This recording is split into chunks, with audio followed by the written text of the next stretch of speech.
what do you believe that schools and churches need to do to kind of be more inclusive and really meet the needs of the disabled and special needs community?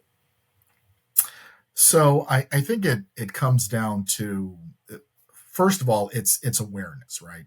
A big conversation that I have, with churches all the time is, are you just, do you have an awareness of those individuals or families with disability in your community? A lot of churches treat it as, if those folks are here, we're going to kind of do a band-aid approach. We'll support them as much as possible, but they're not going to, change the world for them necessarily. Schools are a little different in that, I mean, obviously there are, legal expectations, requirements for teaching kids and monitoring kids and tracking kids and all that kind of a thing. But that doesn't mean that in the culture of the school that every child with a disability is totally accepted. I always tell the story about, my son, and that's one of the first things a lot of times when I open up, when I speak about my family and raising him, he doesn't have any friends, you know. He has default friends that are like in his class or that he's at therapy with, or maybe the neighbor kids because we're close to the families. He doesn't have anybody calling him up on the weekend. Hey, what are you doing? Now again, he probably couldn't answer the phone in the usual way anyway. But the fact is that he doesn't have anybody intentionally in his life saying, hey, I want to spend time with you, right? Unless it's something that is just orchestrated or put together. So, it's an awareness of, as I kind of mentioned, how my son made me a kinder person and all of that. I think as a culture, we need to just have more of an awareness of the people in our space, and being willing to just kind of check in on them or, bridge a gap.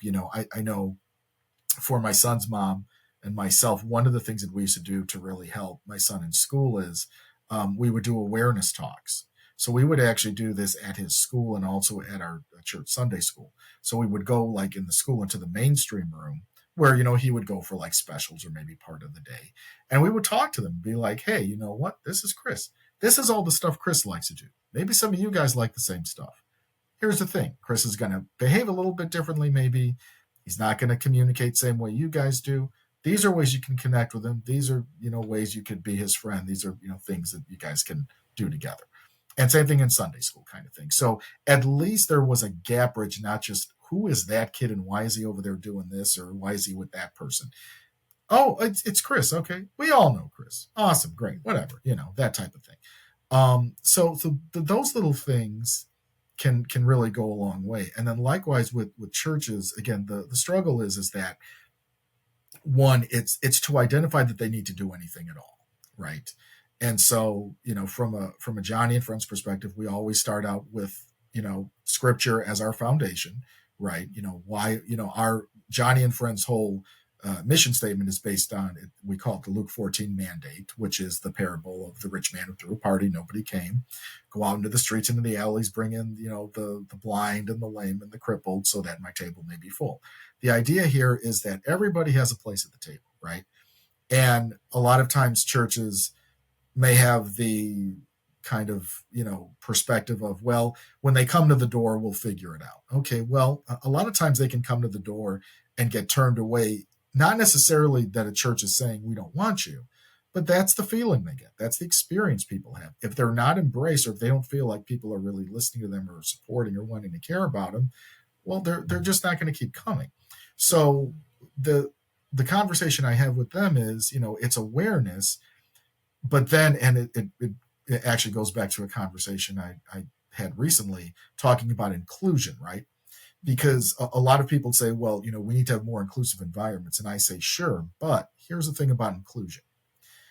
The problem with inclusion is that it limits the potential and the possibilities of the relationships you can be making with this community. Meaning, it almost a lot of times waters down into like a separate but equal thing. So at a church, for example, we have a disability ministry. Okay, well, tell me about it. Well, we got a classroom. Okay, and where's that? Well, it's down the hall. It's down the steps in that corner, tucked away in the basement. We close the door. Nobody knows they're there. Are they included? Yeah, they're welcome at the church. They've got a place. Does anybody know they're there? So we have to be careful when we talk about inclusion. We can start with inclusion. We can make sure people have a place. But then we've got to move to acceptance. Are those people in the whole church body? Are they in, the auditorium or the sanctuary? Are they at some of the other events?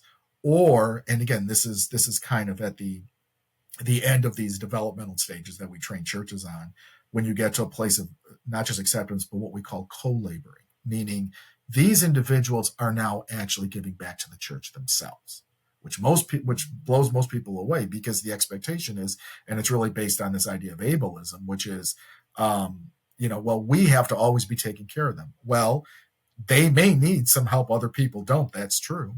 But that doesn't mean maybe there aren't other things they like to do, would enjoy doing, they would like to help doing. And so churches that do this really well have individuals with disability helping out at the cafe or the coffee shop, or this, helping out at the events, helping out at, whatever's going on in the life of the church. They have an identity with maybe their group or that ministry, but they're still part of the church, right? In the same way that all, men's ministry, women's ministry, young adults, kids, okay, yeah, they have their place, but they're still part of the church. They're not segregated, right? And so that's that next step conversation we need to have. And so that's where we always want to talk to churches about that end game, or, and again, even in schools, talking about, okay, how are we developing this more? How are we building community more? How are we bridging these gaps and developing these relationships more? It's not just my kid has a place here. My kid can have a place and no one knows he's there and nobody cares. That's not acceptance. He's included, not accepted. That's where the conversation needs to go, is how are we really bringing people in, and making this thing whole. Do you feel like for the churches specifically, do they reach out for your assistance or services after it's gotten like really bad, or do they take initiative and kind of do it prior just to have the education? So I'll tell you that most of the churches that I've worked with on some level, a lot of times it comes out of a realization that we have X amount of families that have this need, and we think we have to do something. Now, in some cases, the leadership, at the top identifies that and says we should do something. Most times it is someone who either is already on staff, especially because a lot of times disability ministry comes out of kids ministry.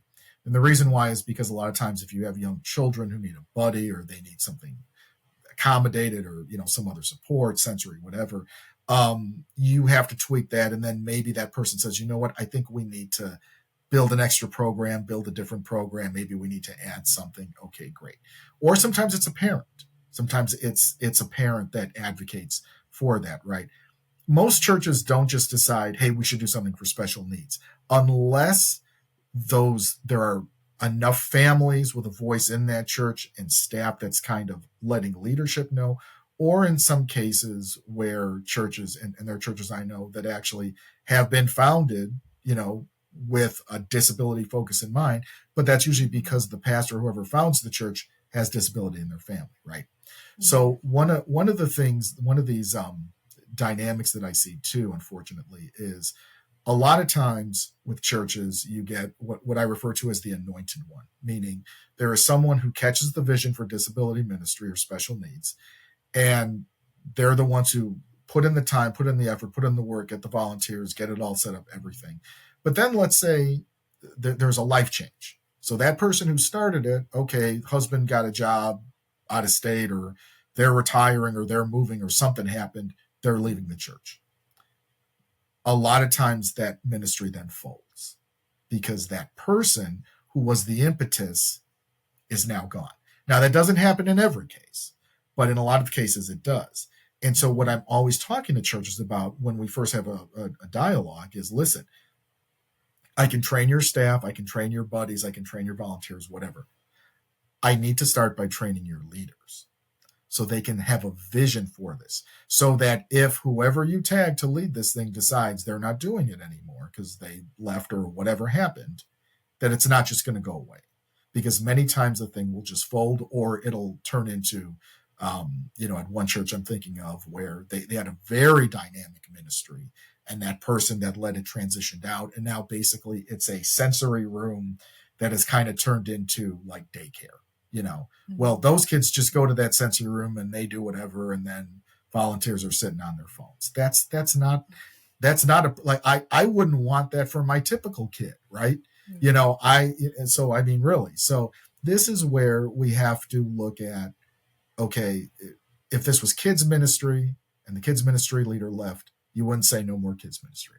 You would say we will keep it afloat until we figure something out. It's the same thing here, right? And so it's really about leadership catching the vision, understanding the need for it, whether you have those families or not. No, by the way, and I talk to churches about this too. If they say, well, we don't have those folks here. Well, guess what?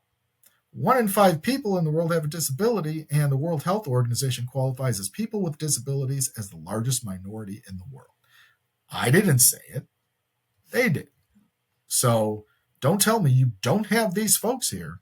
Maybe you're not realizing it or understanding it, or maybe those folks are in your community, but they just don't think you want them here. They just don't feel welcome, right? Or if you're a church that says, well, we don't do that here, but those folks down the street, they got a program. Why don't you go there? They might think they're helping them because they're saying, well, we can't help you, but they can help you. But what if it's a family that maybe grew up in the church, or maybe has a lot of friends that go there, or whatever, or it's closer? And all they need is a little help. Why push them out the door if they want this to be their church home, right? We need to start going out of our way to make sure that those families feel welcome wherever they are, wherever they want to be, right? And that's that deeper, more profound conversation.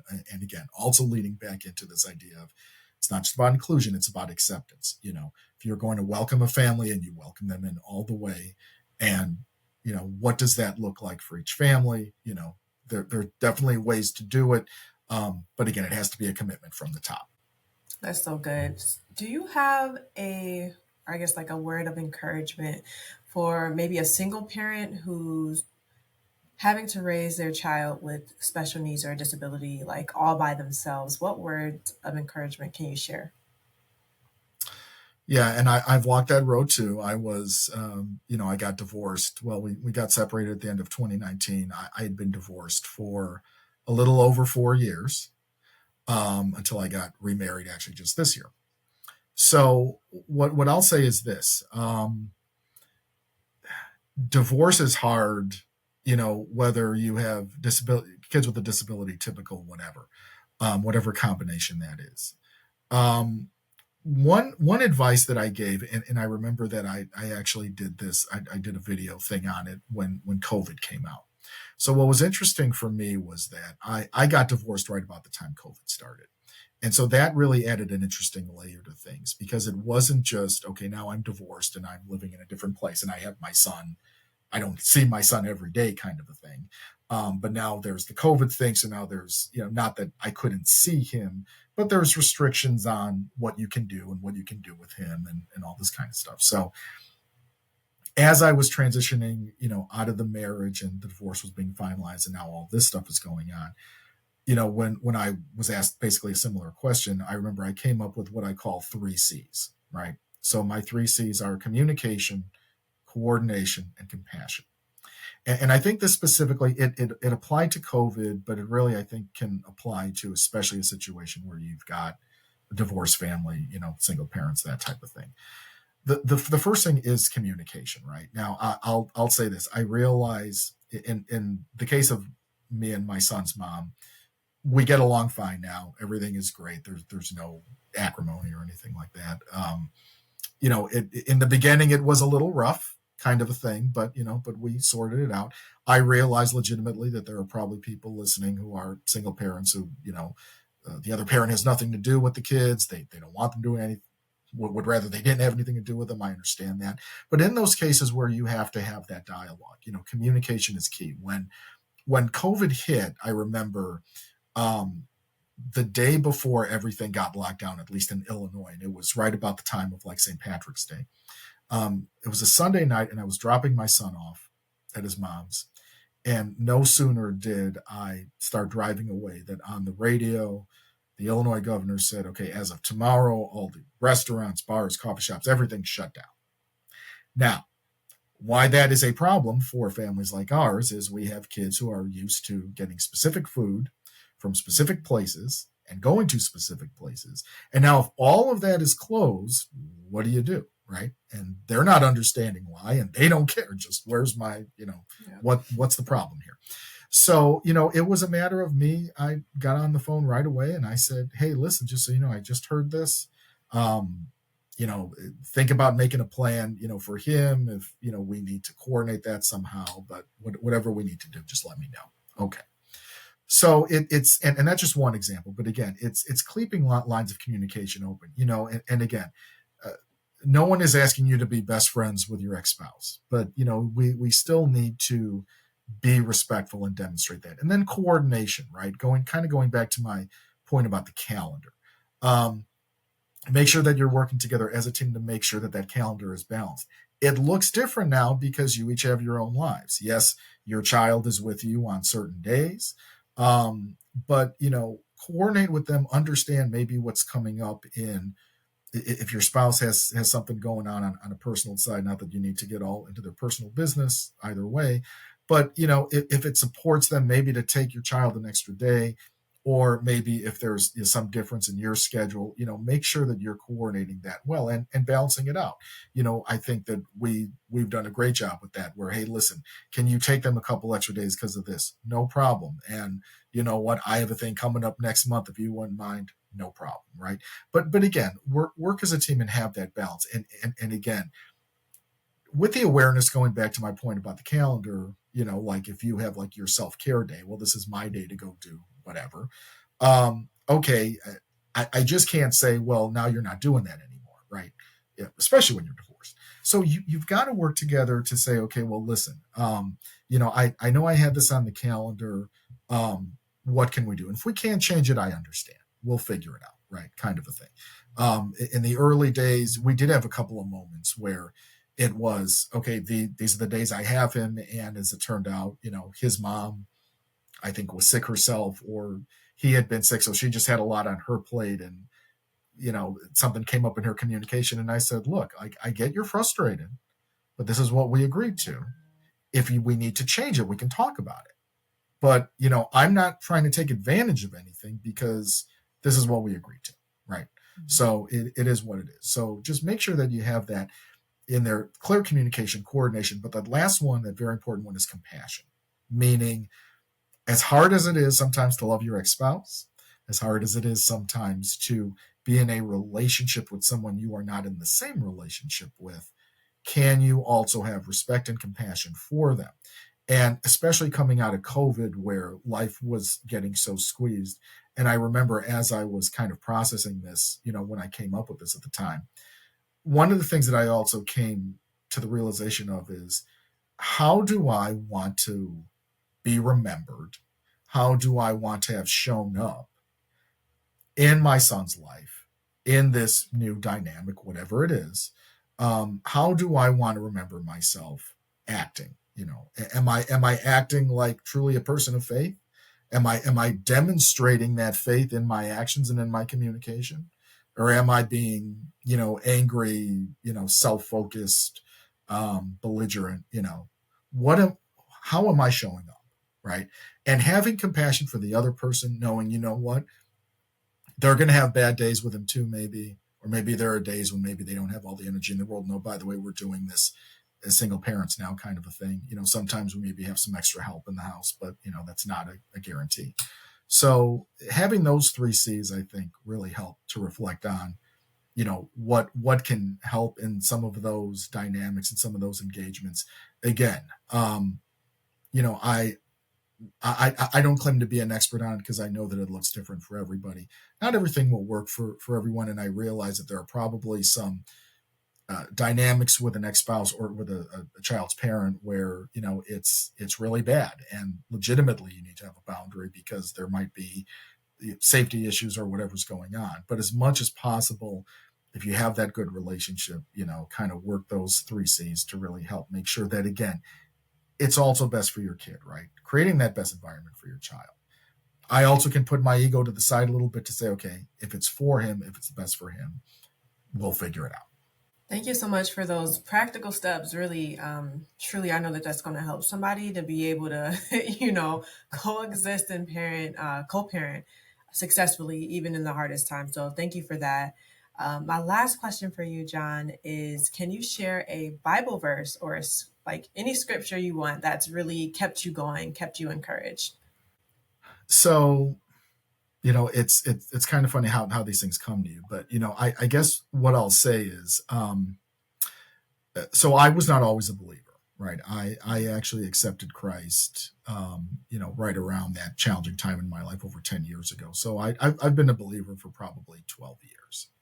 I was raised Catholic, so technically I was raised in the church. It's not that I didn't know God or didn't know Jesus, but I didn't have a personal relationship. And when I accepted Christ, one of the things that, of course, one of the first things you do is you get into your Bible and you get into scripture and you start reading things. And having grown up Catholic, I was, around the Bible a lot. And, there were a lot of things that I, was taught and obviously knowing the Gospels and all that. So as I was getting back into it now in a new way, some of these verses and things started to just randomly pop in my head, like, oh, wait a minute, what about that one? So, one of those first ones that popped in back into my head for me at that time was John 15:33, which is, in this world you will have tribulation, but take heart, I have overcome the world. Um, and I really kind of fixated on that quote of Jesus because, especially at the time when I was still going through a very challenging time in my life, and that's the thing we all, when we talk about our faith, most people think like, oh, you Christians, you just, you think accept Jesus and everything is fine. Well, no, he literally tells you it ain't all going to be fine, right? It's going to be hard, but I'm with you. I'm with you through it. And I have gone before you and made a way for you. So what was comforting at that time was the fact that, you know what, wherever you are, I get it. I get where you are. And I can help you. Just keep your eyes on me. And that is literally a lot of what I was picking up, in my prayer time, in my quiet time, listening to Spirit and saying, don't worry about all the rest of it. Focus on me. I'll take care of the rest. But you focus on me. That's your job now. And so having that verse at that time, but then also through all these other seasons, I think for me has meant so much because, again, it's a reminder that, you know what, there is going to be trouble. It's not going away. It's not about, man, I'm glad I'm done with that season of life. Okay, guess what? There's another one next week. What are you going to do then, right? Yeah. So, we know we're going to have this, but we're prepared because of the one who has made the way for us. And he has prepared a way for us. And so if we lean into that and we remember that on the hard days, there's nothing we can't get through. It doesn't mean it's going to be easy, but we can do it. But we have to remember, who really is the one who made that way for us and is walking with us every step. Yeah, that's a really good one. Thank you so much for sharing that. Where can our community connect with you? Do you have any resources you want to share? Yeah, so I'm all over the Google machine, as I like to say. If you put my name in, I do want to clarify something if I didn't already. So my name is as you see it, John Fela, but a lot of my content is actually under my old name, which is Fela Geller. So Fela Geller was actually my name from my previous marriage. And when I got divorced and now that I'm remarried, I went back to my original name of just Fela. So a lot of my content is still under Fela Geller. So if you put John Fela Geller into your Google, you're going to get a lot of stuff. However, now that I've transitioned, all of my website and my socials are under my new name. So either way, you can find me. The best place to look is my website. It's just johnfella.com. And most of my content is on there.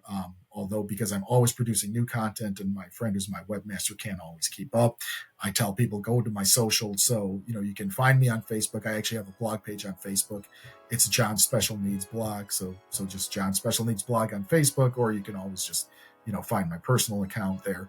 I'm on Instagram, John_Fela_1, John_Fela_1 at Instagram. I'm on LinkedIn and Twitter and all of that. Just look for me under my name.